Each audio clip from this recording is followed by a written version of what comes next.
What's up, guys? Happy Christmas, Merry Christmas Eve, right? That's a thing.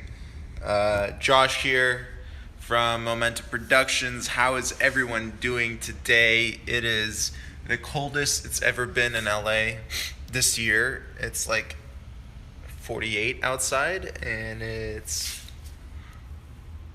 almost 3. So I'm getting ready to shoot my review video for this coming Monday. Some exciting stuff I have coming in. I'm still awaiting on my time-lapse slider that's coming from Poland. So that's going to be very exciting. On Tuesday, I'm getting my Came TV Argo gimbal. It was supposed to come on Friday, yesterday, but I guess UPS decided to take a break and not deliver my package. So that was kind of lame. So I have a ton of new videos, a ton of new content that's coming out in the next couple of weeks, actually in the next couple of months, because I have a ton of stuff I have to film and review, and so that's coming up. Right now, I wanted to do a live stream of some of the camera gear I'm using, mainly my main camera gear that I'm using. There's definitely equipment I use more than other equipment, so I just want to cover that with you right now. Alright, so let's go have a look at what I have. Currently right now I'm using 2 Think Tank photo cases. One is called the Video Transport 20 case. So this is an unbelievable Think Tank photo case. It's meant for carry-on when you're traveling, so it fits in overhead areas on planes. So that's really, really cool. And you can see, I made a review on this case, by the way, just check it out on my channel. You can see how thick these dividers are. They really protect my gear very well. So basically, the gear that I'm going to be using today is my Sony a7R II with a Zeiss 28-70 lens. I'm kind of unpacking my gear, getting ready for the shoot. So I also have my Think Tank photo case. This is the Urban Disguise 60 Classic. And you can see my stuff in here. I have my DJI Mavic batteries just in there.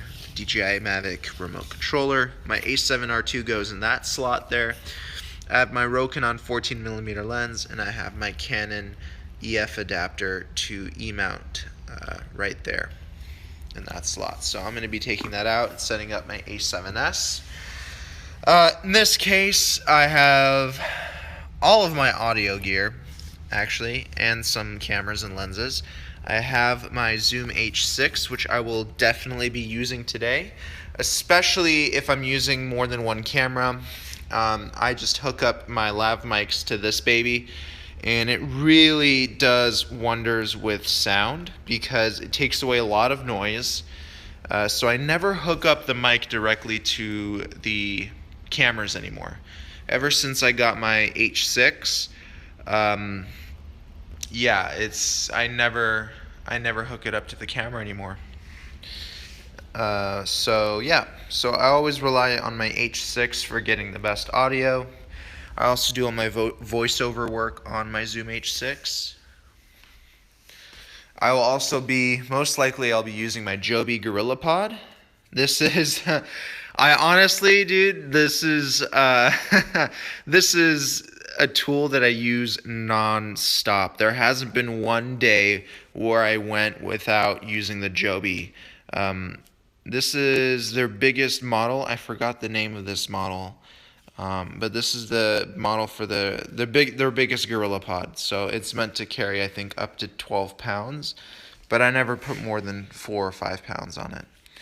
So that's what I use. All my Rob Riches videos, they're shot on this. I basically bend these legs into a shape of a shoulder rig, and I just mount my A7S or A7R II on the top here, and I walk around Gold's Gym with this GorillaPod.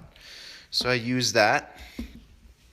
Let's take a look here, what else I'm going to be using.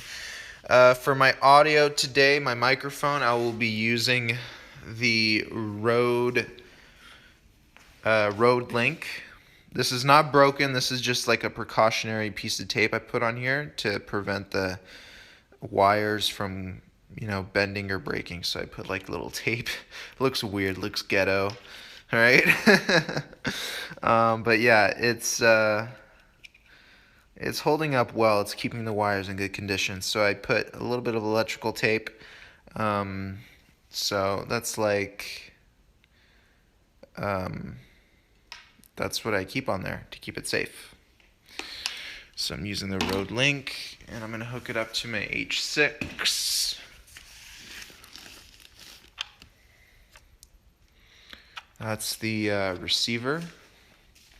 So this will actually go on, this will be hooked up to the H6, and it also can be hooked up to your A7R, A7, any camera that you're using. Whenever I shoot with Rob Riches, there's no way I can mount the H6 anywhere, so I feed the audio directly into the camera. I still have to figure out, I need to buy maybe a belt so I can hook up my H6 to it. So that's what's going to happen. What are you going to do when you hit 10K? When I hit 10K, maybe I'll do a giveaway. That rhymes. Maybe I'll do a giveaway when I hit 10,000 subscribers. I don't know. I might do a giveaway. We'll see. Either that or throw a massive party. And you guys are all invited to it. You think that would be cool if I threw a YouTube party?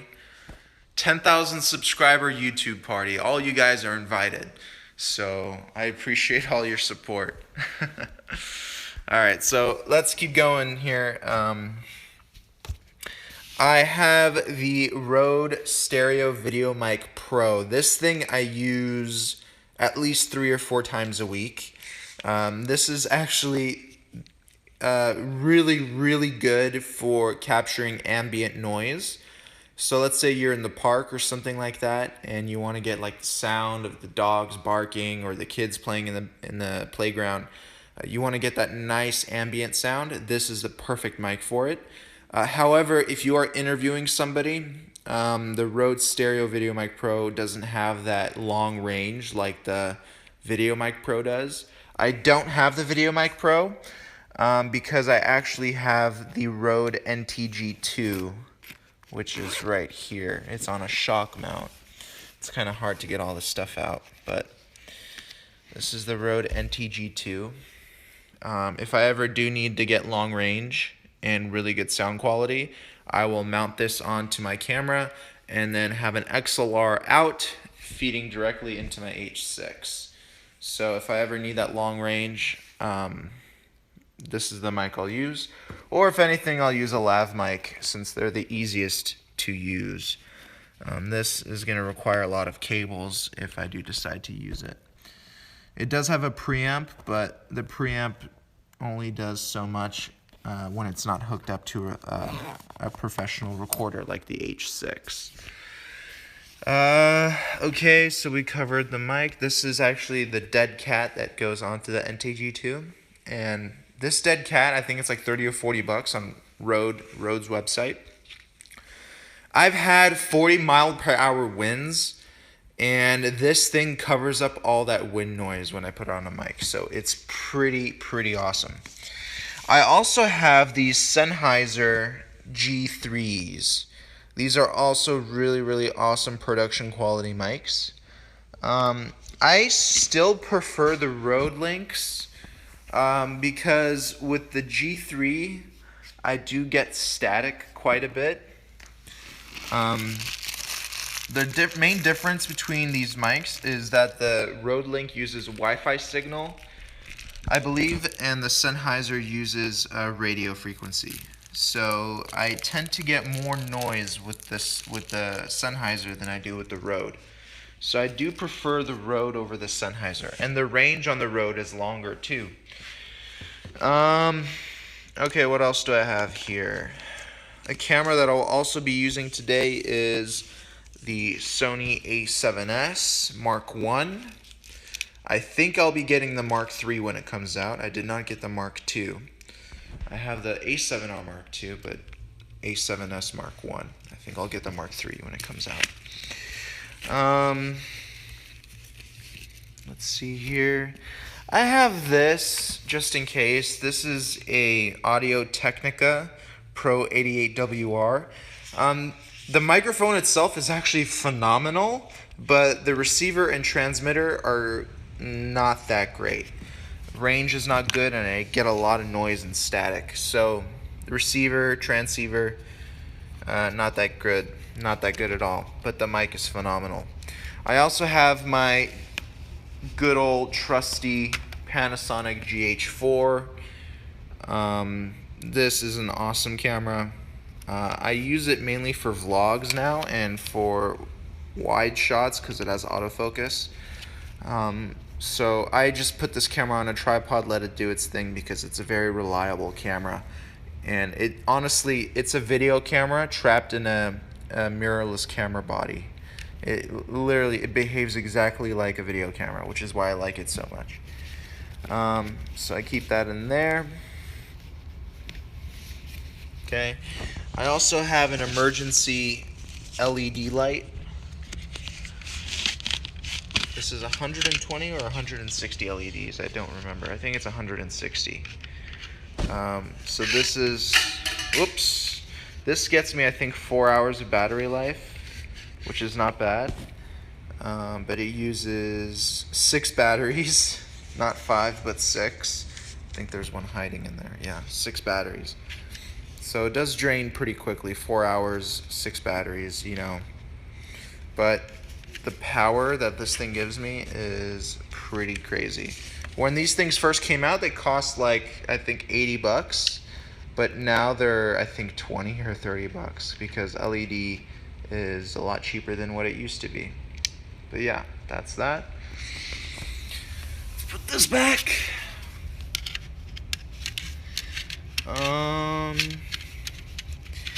So the video that I'll be shooting for Monday is a balancing video for a glide cam. So let me find the glide cam that I'll be using. It should be in here.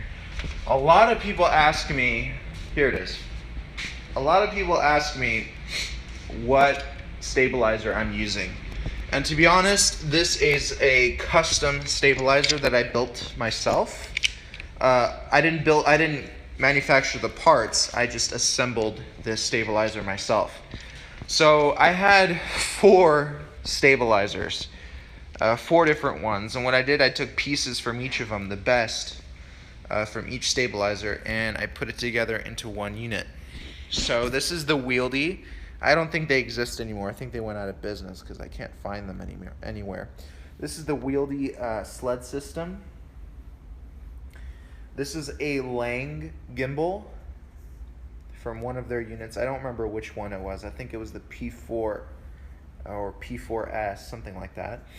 And this is the head assembly from the P4 as well. So it's 2, and I think the carbon fiber pole is either from Wieldy or from another Lang. So it's about 3 different stabilizers put into one. I took the best of the best from each stabilizer and I just put it together, and I think it's like the best setup you can have, to be honest. So that's what I'm using. So I'll be showing not just how to balance, but I'm going to be showing a specific issue that I see a lot of people complaining about, and they have every right to complain about it, is that they have swaying problems. So you get this weird like seasickness effect. Basically you stabilize the stabilizer and it sways like this when you shoot. So we're going to cover techniques in this video on how to get rid of that issue. So that'll be very exciting. So if you got one of these stabilizers, glide cam, steady cam, doesn't matter, they're all the same. Watch the video that's coming out on Monday because I'll talk about that. Anything else? Yes, this is very important. This is a blowfish. So basically, if you have dust on your sensor in your camera, you use this baby, and it should take out all the dust that's on your sensor. Philip Bloom actually came out with a really awesome technique.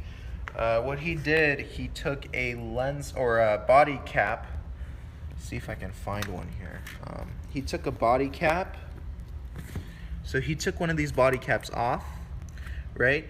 And what he did, he put double-sided tape on the inside here, and he would close up the body here, put the camera back in the case, and then the next time he would use the camera, he would open up the cap and he would notice that he collected a lot of dust on the double-sided tape, and that dust came off of the sensor. So that's actually a really good technique. I need to go get some double-sided tape. I think that's a really awesome technique there. What else am I missing? I got all my accessories in here. I have my accessories in there.